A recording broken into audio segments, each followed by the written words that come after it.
Guruve Gaura Chandraya Radhikaya Kadale Krishnaya Krishna Bhaktaya Tadabhaktaya Namo Namaha Vancha Kalpatruvesha Kripa Sindhuve Vacha Patitanam Pavanebhyo Vaishnavebhyo Namo Namaha Jaya Shri Krishna Chaitanya Prabhu Nityananda Shri Advaita Gadadhara Shivasari Shri Gaura Bhaktavinda Hare Krishna Krishna Krishna Hare Hare Hare Rama Rama Rama Hare Hare.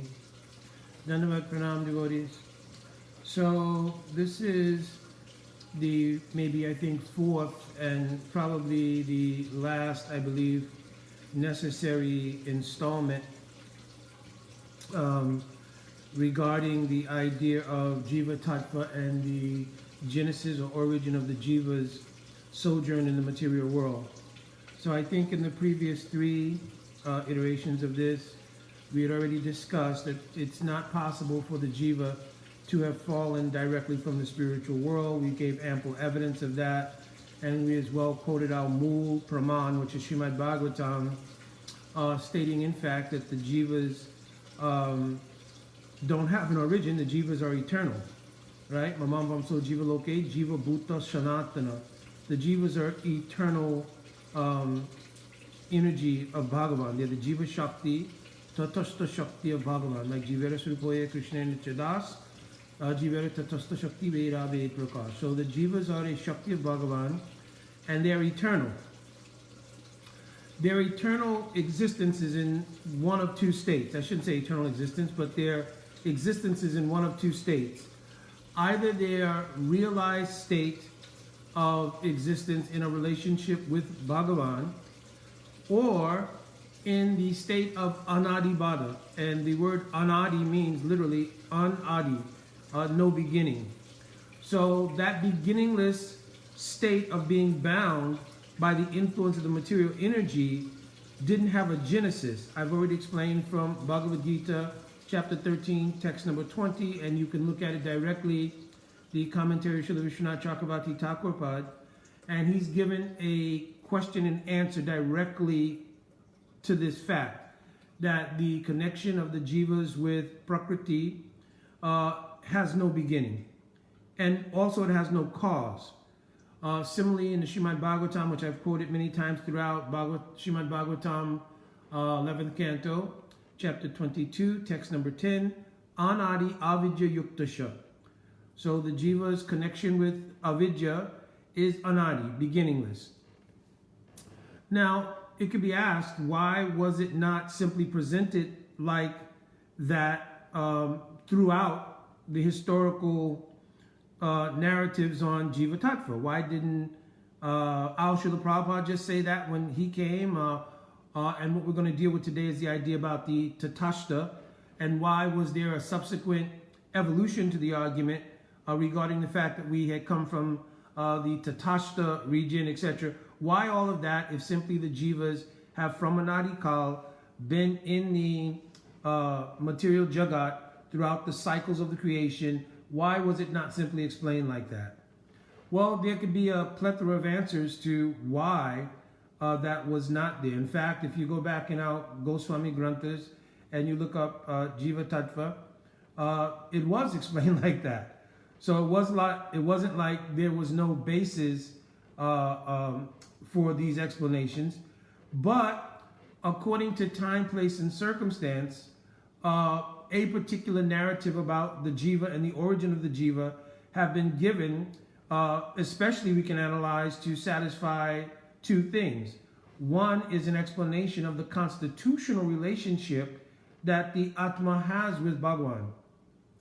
And secondly, an eradication of the multitude of questions that arise if we look at the idea that we have been here from time without beginning. So what kind of questions am I talking about? They were asked actually in Jiva Dharma. Why would Bhagavan put us in a position where we have to suffer? Why some Jivas went to the spiritual world and other Jivas came here? Was there some kind of bias that's inherent in the transcendental system that would cause that?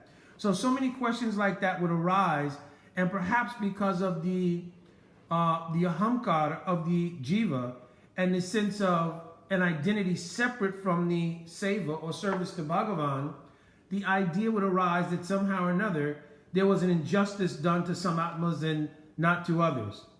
So because of the potential for the aparad towards Bhagavan, based on that mentality which really arises due to ahamkar, it's not coming from the atma, it's coming from the identification with the present condition of the atma. So in order to perhaps quell that possible aparad of blaming Bhagavan, and Srila Bhaktivinoda Thakur addresses this in the 16th chapter of Jiva Dharma, the tendency the Jiva would have to blame Bhagavan. To avoid that, the various explanations were given according to the digestibility, if that's a word, of various levels of consciousness in the larger preaching circle. So the explanations, and we have a precedent. I also quoted this in a previous video, that there is a precedent for using allegory and things like that to explain a siddhanta that may not be easily understood or digestible. We had the case in the 4th canto Srimad Bhagavatam of Sri Narad Muni using allegory in the story of Puranjan to explain Atma Tattva to Maharaj Prachinavari. So our acharyas using that methodology has precedent, right? Now, we had gone over the idea of the reasoning why we look into the writings of our Srila Prabhupada, and you can find the dual statements of, yes, we were with Krishna, we fell from a relationship, etc., and the clear statements of, no one falls from Vaikuntha. So rather than the conjecture that would arise sometimes from those things, the simple methodology of relying on Guru, Sadhu, and Sastra, and not intellectualism or intellectual conjecture or speculation about it, we find the actual basis for the statement, no one falls from Vaikuntha, in unlimited Siddhantic presentations by Jiva Goswami Pad, in Chaitanya Charitamrita, in Srimad Bhagavatam, right? So we know that that is the Siddhanta. So then we also dealt with the question of why then an alternative would be presented, and I just explained that we did not necessarily come into the experience of bhakti, at least not the majority of us, being enlightened, capable persons who could just hear a Siddhanta. Oh, okay, I understand. Right? Many people came and it was not so easily digestible. We did have a history, if we didn't directly have it, at least it was in our experience, of the concepts that come from Judeo-Christian teachings of an original sin and an original fall from grace. So there was some resonance in the idea of explaining things as an original falling from grace. So that would have some resonance. And for the matter of taking up the practice of bhakti, then whatever methodology would be suitable to inspire that is appropriate. So if the idea is I have the conception that I fell from grace, I was with Krishna and I fell into this world is just completely filled with suffering and so forth and so on, and now I'm inspired to practice bhakti to get out of this world of suffering and to go back to the realm of the spiritual relationship with Krishna, and inspires you to take up the practice of bhakti, excellent. There's no problem whatsoever with that. Over the course of the last so many years probably, especially after the Samadhi of our Srila Prabhupada and the search for understanding more in depth the teachings of our Srila Prabhupada in relation to our Guru Parampara, because we cannot separate Srila Prabhupada from the entire Guru Parampara.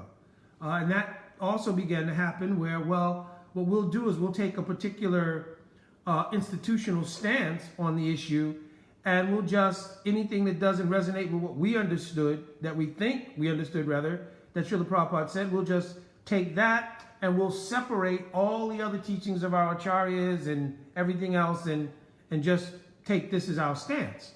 Well, obviously that's not appropriate either. We have to remember that Srila Prabhupada is coming in parampara. He emphasized this himself. His teachings, he emphasized, are not new, but they're the the intact as it is carrying on of the teachings given by Sri Chaitanya Mahaprabhu, and have come down from even the teachings of Lord Krishna and Bhagavad Gita, etc., etc. So, if we looked at it through that ideal, through the idea of Guru, Sadhu, and Sastra, then we could see that the statements regarding the fall from grace, etc., were really based on establishing the two things that I mentioned. One was implanting that the relationship we have with Krishna is organic. It is constitutional. It is not something that's being imposed. It is not foreign. At the same time, it was never meant to be an indication of a historical relationship that we had that was broken and that we somehow, by misuse of independence or whatever, abandoned and came here. That was a narrative to help us to do two things. One, take up the practice of bhakti in earnest, and two, to avoid the confusion that might have arisen by trying to digest the idea of why some jivas are in the spiritual world and some jivas are here, etc., etc. I've already kind of gone over that. So, with that understood, we can talk about the next evolution. As devotees had gained some maturity in understanding the philosophy, and they also had some inspiration to try to deepen their understanding of the philosophy, even after the Samadhi of Srila Prabhupada, some devotees began to approach other senior Vaishnavas in the Vaishnava Mandal to try to reconcile some of these teachings and some of these concerns and confusions. So, the next evolution of a teaching that was given, and I don't mean the teaching itself was new because Srila Bhaktivinoda Thakur used the same narrative, but the next evolution was that the Jiva's genesis or origin was in the Tatashta. So this word Tatashta became like the paramount new conceptual phrase to describe everything that we thought we previously did not know about the origin of the Jiva. The Jiva's Tatashta Shakti, they came from the Tatashta region, and we had all of these explanations regarding Tatashta, Tatashta, Tatashta. Coming out of the Tatashta, you could look one way or another, either towards the spiritual world or towards the material world, and according to that look that you took one way or another, that was the basis of whether you went to the spiritual world and were associated as a Nitya associated Bhagavan, or whether you came to the material world. So this was the narrative. So the question is, how does that align with the statements that we have been in the material world from time without any beginning?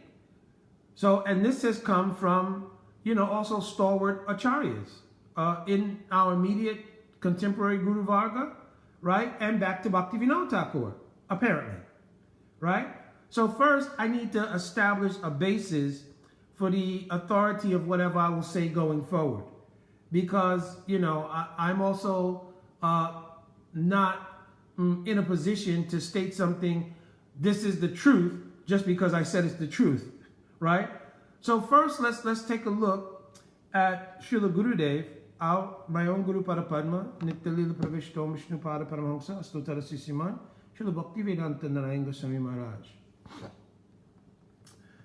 The question was asked because there was a discussion on Jiva Tattva. This took place, let me look it up here.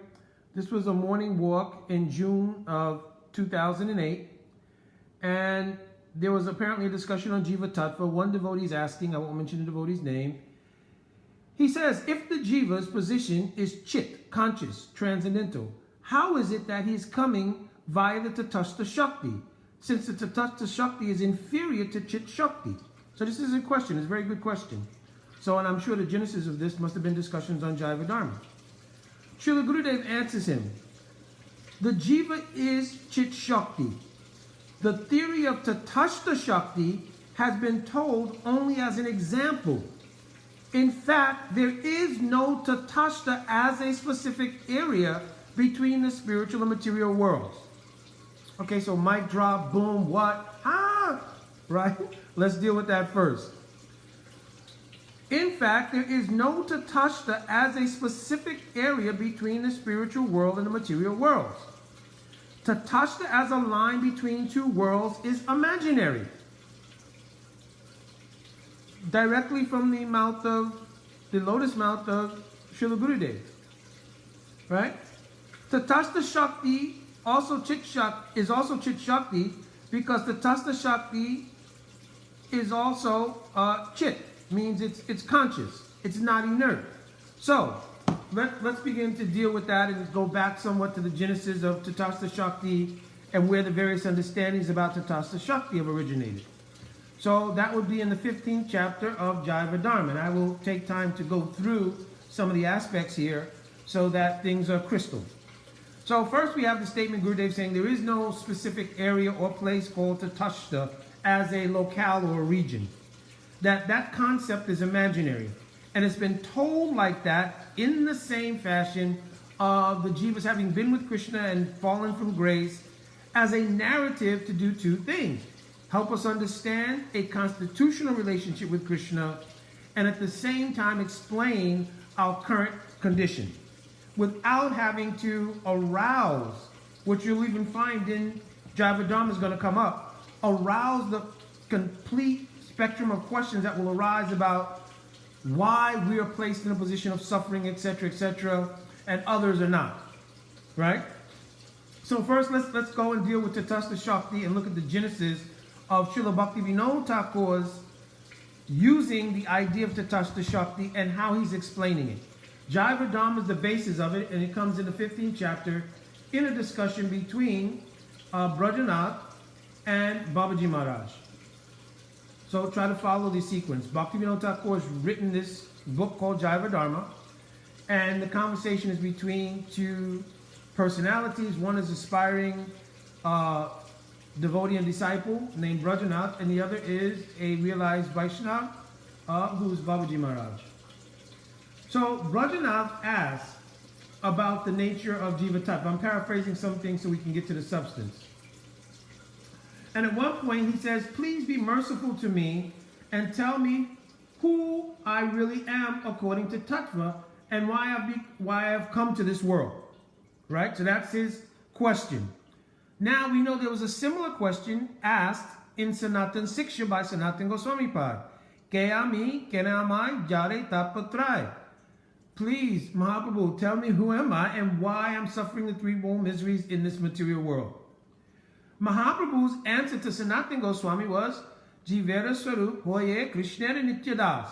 By constitution, you are the Das of Krishna. Srila Jiva Goswami Pad, Srila Baladevi Bhushan Prabhu have also quoted one verse, Dasabhuktu Hari Eva Nanyasheva Kadachana. That by constitution, every Jiva is the Dasa of Krishna and can't be something else, which means any other sense of who we think we are is temporal and has come by the influence of avidya or ignorance. Because by constitution, everyone is the servant of Krishna. What specific type of servant of Krishna, that's a different discussion, right?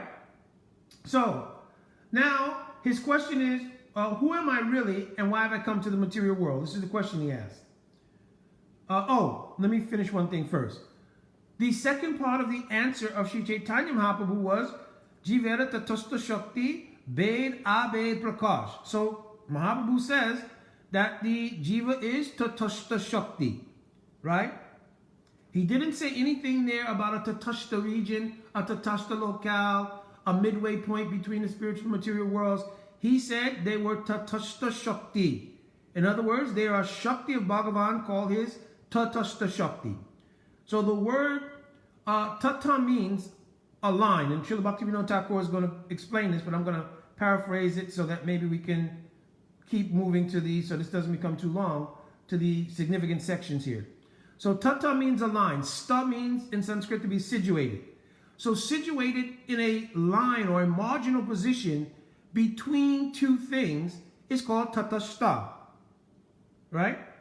Like Madhyasta. In a debate in Vedic culture, you had someone who's called the Madhyasta. It means that person is not aligned with one side or the other. They're moderating the debate, so they're neutral. So tatashta means neutral or in a middle position, right?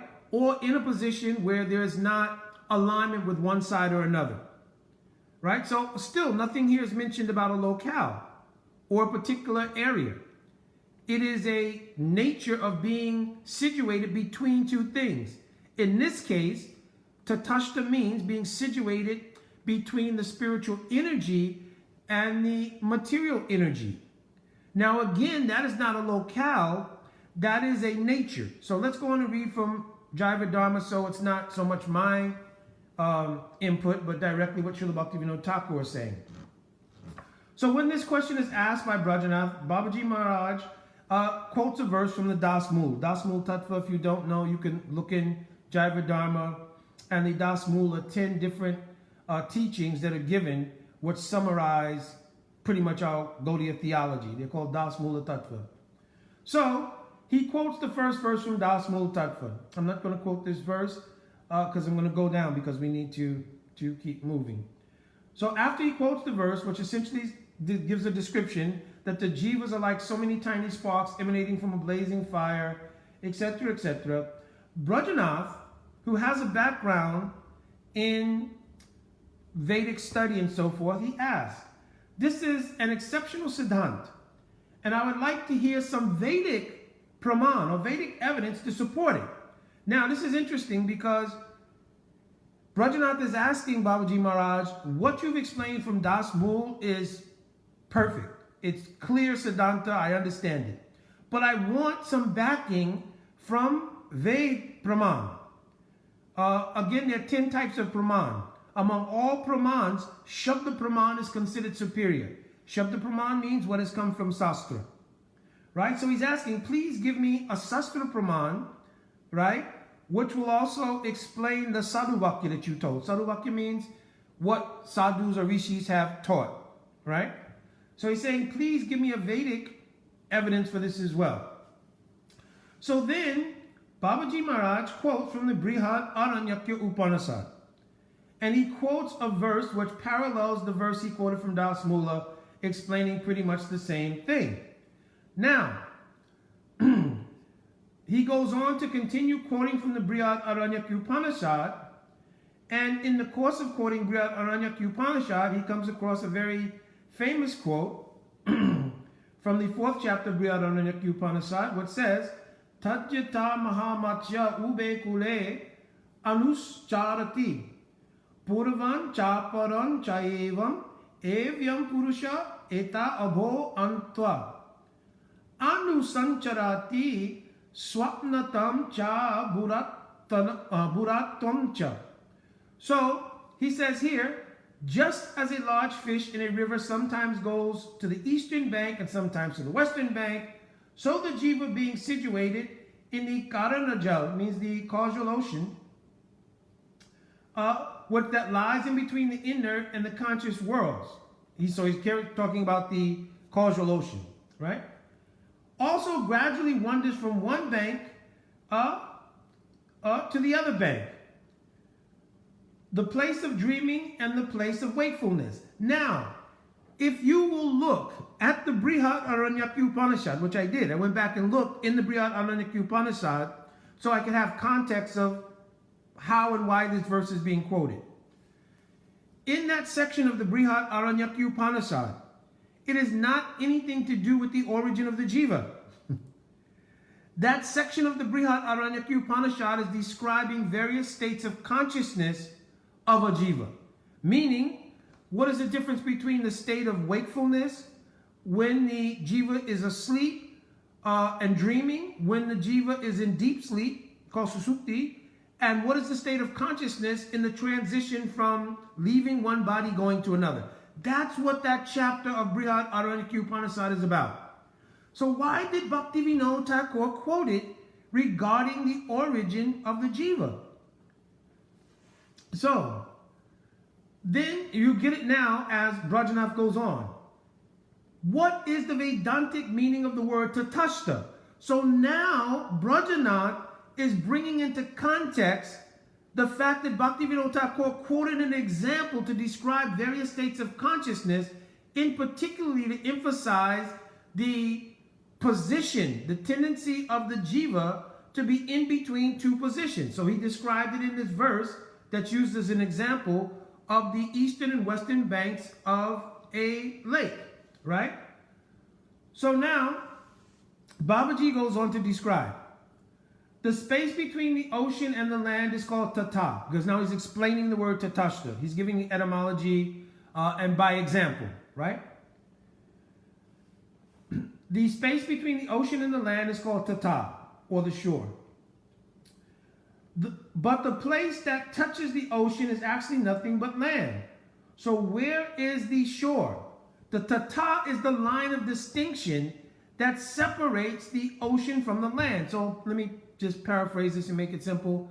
He says that the Tattva is an imperceptible line of where water and land divide, right? Because it's very hard to see if you go to a beach or something where the ocean ends and the sand begins, right? There's an imperceptible line where that happens, right? But it's difficult to see. So now, here's where I want to get to my point. Brajanath asked the next question. I understood the word, the etymology you're explaining by example of the word Tatashta. So follow the context here. Brajanath asked, who am I? He gave examples from Das Mula. Then he gave examples from the Brihad Aranyaki Upanishad. In that course of that, then Brajanath asked, explain the word Tatashta to me. He gives an explanation by example of the word Tatashta. Now Brajanath asks him, what is Tatashta Swabhav? This word Swabhav is important because now that he's understood the word Tatashta, he wants to know how that applies to the jiva, the tendency of the jiva being Tatashta. So he's not asking about a locale. He's not asking about a history. He's asking to have the nature of the jiva being marginal and hence able to be influenced by spiritual material energy. What is the nature of being like that? That is Tatashta Swabhav. So that's his question. So now, Srila Babaji Maharaj goes on to give so many examples explaining what is Tatashta Swabhav. So one is that Tatashta Swabhav is the eligibility to come under the control of either of Krishna's Shaktis, meaning the spiritual Shakti, Antaranga Shakti, or Bahiranga Shakti, the external energy. That is the meaning of Tatashta Swabhav. Has nothing to do with a locale, a place, a time, a history, or anything. And the context of the conversation is Brajanath is asking Babaji Maharaj to explain this tendency in the jiva. He didn't ask him for a historical account of the jiva. He asked him to explain what it means to be Tatashta Swabhav. So therefore, Babaji Maharaj goes on and gives several explanations and examples regarding the nature of being Tatashta Swabhav. Right? Then he comes down to a certain point, and I'm trying to get to that place right now, where Brajanath asks a question. You said earlier that the Chit world is eternal and so are the Jivas. If this is true, how can an eternal entity possibly be created, manifested, or produced? So now Brajanath is settling this issue for us. The Jivas are eternal. So how can we have discussions? Because in the course of the examples given by Babaji, or Bhaktivinoda Thakur in the ultimate sense, meaning he's writing this, right? How can you talk about examples where ideas of creation, produced or manifested, come into play when we know the Jivas are eternal? So Babaji Maharaj answers the question. The time and space that you experience in this material world is completely different from time and space in the spiritual world. Material time is divided into three aspects, past, present, and future. However, in the spiritual world, there's only undivided, eternally present time. This is called Nitya Vartmanakala. So now he says why he was using these words like manifested, produced, etc. whatever we say or describe in the material world is under the jurisdiction of material time.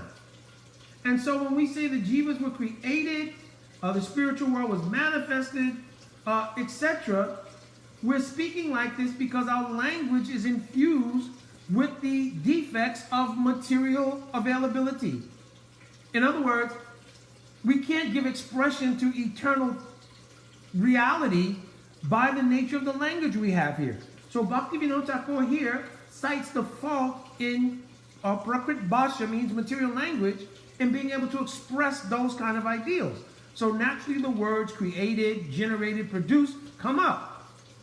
And because he cited them in the examples that were given, he's now clarifying why he had to do that.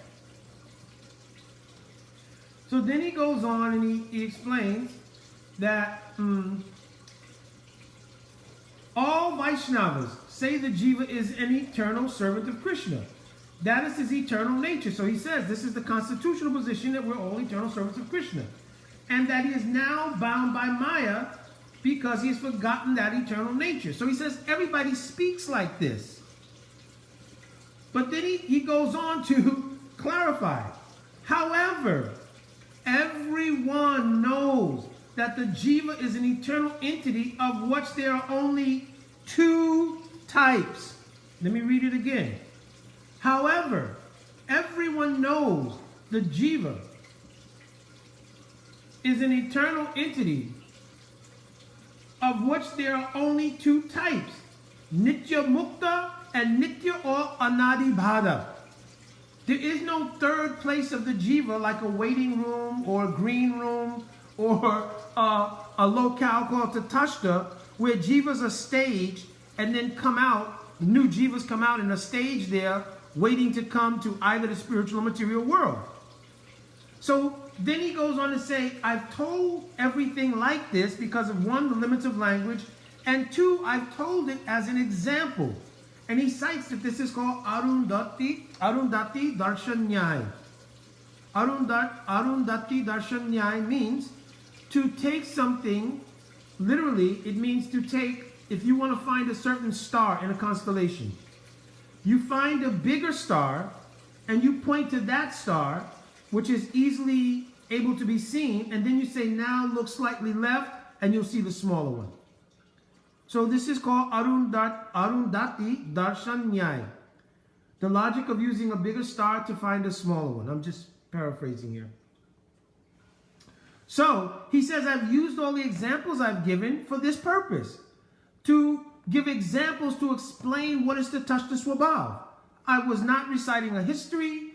I wasn't reciting a Siddhantic origin of the Jiva. I've just explained, everybody knows, which means, obviously, all the Vaishnavas and realized Vaishnavas, that the Jiva is eternal. There's only two types. Those who are eternally liberated and those who from Anadi Kal have been bound in the material world. This aligns with the Siddhanta in Bhagavatam, Anadi Avidya Yuktasha. So now, in the 16th chapter, which I'm only going to paraphrase because of time, the argument arises there, why then would Krishna put us in a situation where we had to be in this material world under sometimes suffering, sometimes eking out some small enjoyment from Anadi Kal, or time without any beginning. So then, Babaji Maharaj answers, Bhaktivinoda is saying, Babaji Maharaj answers this question by saying, listen, Bhagavan has many leelas. And this creation leela or Shrishti leela is one of them.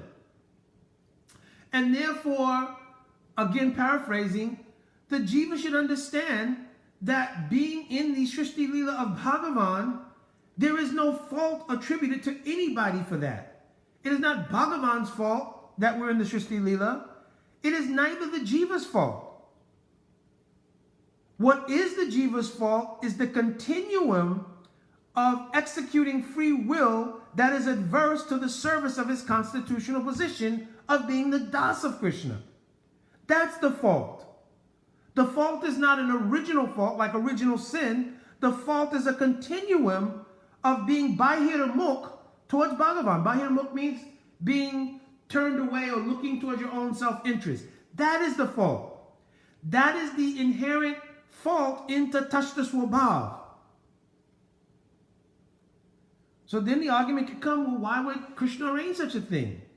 Because within the context of the Jivas being Tattva Swabhav is this ingredient called free will. I've explained on another video that free will and Swatantrata are not the same thing. The word Swatantrata means independence. God is independent, right? Abhigya Swara, the very first verse of Srimad Bhagavatam. Janmadhyasya yata anvaya itarachas cha artishu abhigya swarat. God is independent. He can do anything he wants, right? But the jivas are not independent like that. They don't have control over the energies of God. God has control over those energies. So free will has only a limited and a particular purpose and use. The particular purpose and use of free will is to become an ingredient in loving God.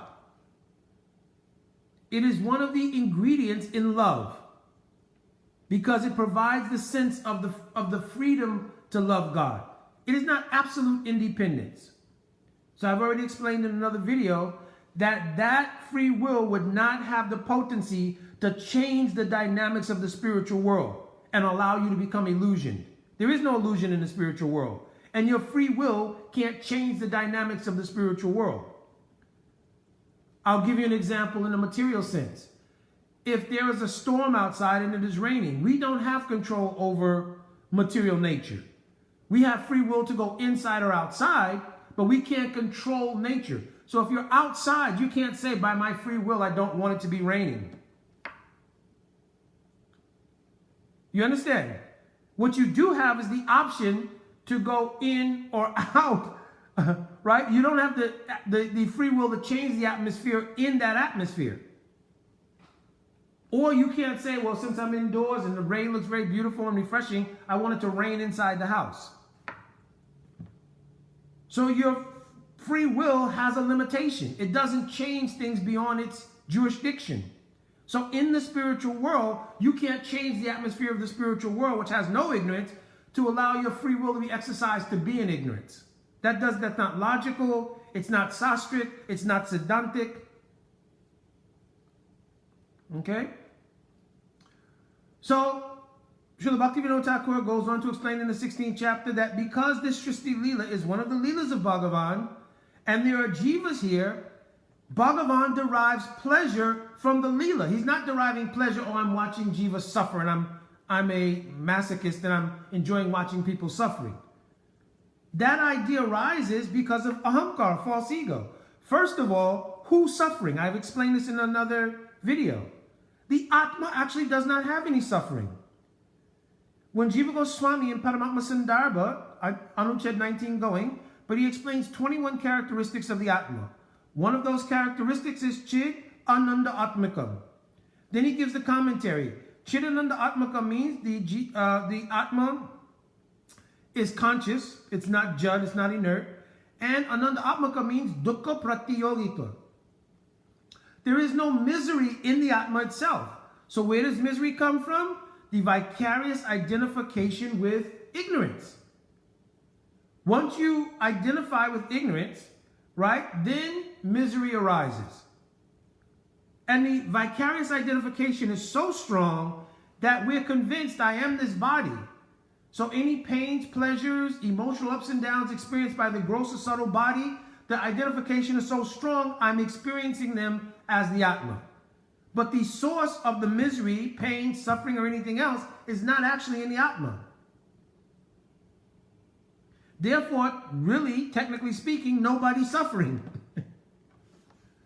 It is an illusion which comes about due to our vicarious identification, which is why our acharyas use words like a dream or dream state to kind of give a pictorial understanding of this idea of vicarious identification with the material energy. Also, it's explained in Chaitanya Charitamrita, Swanksa Vibhinangsa Rupahana Vistar Ananta Vaikunte Brahmanande Karena Vihar. that Bhagavan has Leelas in both the Ananta Vaikunta, which means all the spiritual world, and the Brahmanandas within the material world. He comes here in so many different incarnations and performs so many pastimes. Why? Because the pure devotees of the Lord also descend here under the influence of the Yogamaya Shakti, the internal potency, in order to deliver the jivas who have been bound here from time without any beginning. And to give pleasure to those devotees, Paritranaya Sadhunam, Anugrahaya Bhaktanam, so many sastric verses, to give pleasure to those devotees, the Lord appears here and performs pastimes. By those pastimes, Bhajate Tadrasikritva Yatshritva Tatparo. If the Anadibhata jivas will hear those pastimes from the mouth of pure devotees whom Bhagavan has come to show his mercy to, we will also become liberated or freed from the avidya cycle. And therefore, we will turn back towards Bhagavan, and our constitutional nature will come out, and at that time, the actual spiritual reality of the jiva begins to manifest, and over the course of the practice of sadhana bhakti and the kripa of pure devotees, the reality of the individual jivas manifest as a particular relationship with Bhagavan. It depends on the path you're following. I'm not getting into details here. Those jivas who take up the sadhana regarding Gyan may obtain Brahmananda. Those jivas who don't reach the level of Brahmananda may come to Atma Ananda, which means they simply realize the difference between the body and the soul. But that position is very fragile because it's not a standing in the spiritual existence. It's only knowledge of the separation of matter and spirit. So the verse, Ye Neuravindokshavi Mukti Budaya, those whose intelligence has not been imbued with Visuddha Sattva or spiritual energy could fall down again from Atmananda into the material sphere. Those who obtain Brahmananda, very rare they can fall. Right? In fact, because Brahmananda, Brahmanohi Pratishtaham, is the direct energy of Bhagavan, you don't really fall from Brahmananda. So where our Srila Prabhupada has written that in his book, he's meaning Brahmananda as Atma Anandis, those who have simply gotten free from the idea of ignorance, but they're not situated in the actual connection with either Krishna or Krishna's energy. We can go into that in more detail if somebody has questions about it. They can be liberated from that condition. It's explained in Brihad Bhagavatamrita, right? So, but here the point being that hopefully we've been able to now describe why our acharyas have used various narratives. We've gone from the narrative of the allegorical original fall from grace and how that was meant to inspire us to practice bhakti. Similarly, as devotees became more mature and their philosophical perspectives grew, then the narrative, such as the examples given by Bhaktivinoda Thakur, have come down through our contemporary acharyas, right? When devotees went to the lotus feet of Pujapad Srila Bhakti Rakshak Srila Goswami Maharaj, also onto the lotus feet of many other contemporary acharyas, they also give explanation like this, that there's a tatashta, and that tatashta region is a neutral position under which the jiva has access to seeing both sides. And making the wrong decision, they misuse their independence from that position, not the spiritual world, and come here. But again, that is a narrative to again accommodate the fact that for a lot of people, it would be difficult to digest the idea of being anadibhata. I'll read one last thing from Bhaktivinoda Thakur, confirming what I just said now. Where is that? I read the part that all Vaishnavas say that Jiva is an eternal servant of Krishna. His eternal nature is to serve Krishna, and now he is bound by Maya. Everyone knows that Jiva is an eternal entity, of which there are only two types, Nitya Mukta and Nitya Bhata, or Nadi Bhata. The subject has been explained this way. Here's the important part. Only because the conditioned human intellect being controlled by pramad. So here pramad is translated as inattentiveness. But pramada means, pra means like prakrishtarupe means completely. Mad means intoxicated. So that intoxication means by our samsara life. Right? I'm absorbed in this, that, I'm married, this, that. So many different things that we're absorbed in besides straight and narrow path of bhakti, that sometimes it is not easy to come and explain some deep level of siddhanta and it be digestible, because we're not completely clear-minded and able to just funnel in, pure information or pure teaching. And this is not my saying. Bhaktivinoda Thakur is directly saying that things have been explained like this because the human intellect is pramad, completely intoxicated by all kinds of other things. And not until there is a clearing in the consciousness or the chitta of the jiva can, in the placid state of that level of consciousness, can the teachings come in without the interference of many material impressions and so forth and so on. You understand? Just like it is a material impression that why should I suffer and somebody else didn't have to suffer. That's coming from the ahamkar, because if you realize anything about the Atma is not suffering. You understand? So therefore, if the basis of the question about your condition is based from the platform of being a conditioned being, right? I am this body, and I'm now ascribing a question about my suffering, right? We're already at 1 + 1 is 3. And therefore, everything else after that is not going to be really digestible or correct. So only when you're asking a question from the platform of the soul can the answer come through unfiltered, like Sanatana Goswami asked. Keami, Kenamai, Jaritapatra. He asked this question, just as Brajanath asked the question. And Mahaprabhu gave the complete answer. Jivera Sarup, Hoya, Krishna, Nitya Das, constitutionally a servant of Krishna. Why are you suffering? Jivera Tatashta Shakti Beda Be Prakash. Because as a Tatashta Jiva, having Tatashta Swabhav, you have become influenced by the external energy. Of course, in the case of Sanatana Goswami, it's just for our sake that he's saying like this.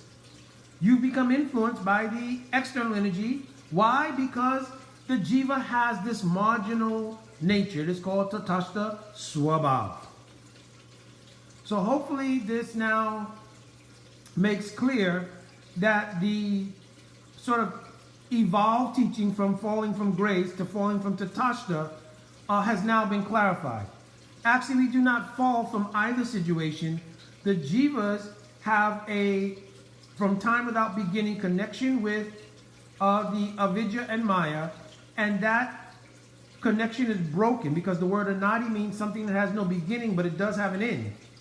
That connection comes to an end at the time we begin to get the touching of the internal energy through spiritual connection, right? And the spiritual connections may be varied in levels, but certainly if it's a spiritual connection based on the impressions coming from bhakti, then gradually the jiva through shraddha, sadhu sangha, bhajana kriya, natana vritti, nishta ruchi, asakti, and then finally in bhav, become actualized or realized in their actual spiritual identity, right? But beginning from ado shraddha, beginning from that first impression of shraddha or faith, the jiva begins to break the connection with the cycle of samsara and the connection with avidya or maya. All right? My Dandavat Pranam devotees, if there's any corrections or comments, they can go in the thread here. If anybody has a particular question, you can inbox me. But I'll probably answer it like I've been doing now, because sometimes I get questions and they're so long. Also, as I mentioned many times before, by answering questions online like this, it facilitates not only my own edification, because more senior devotees may be able to chime in and make corrections and make elucidations, but it's also helpful to everyone else who may be having this question or has been part of the discussion. All right, my Dandavat Pranam devotees. Panchakalpatarubhyascha kripa sindhaveva cha patitanam pavanebhyo vaishnavebhyo namo namaha. Jai Radhe Radhe.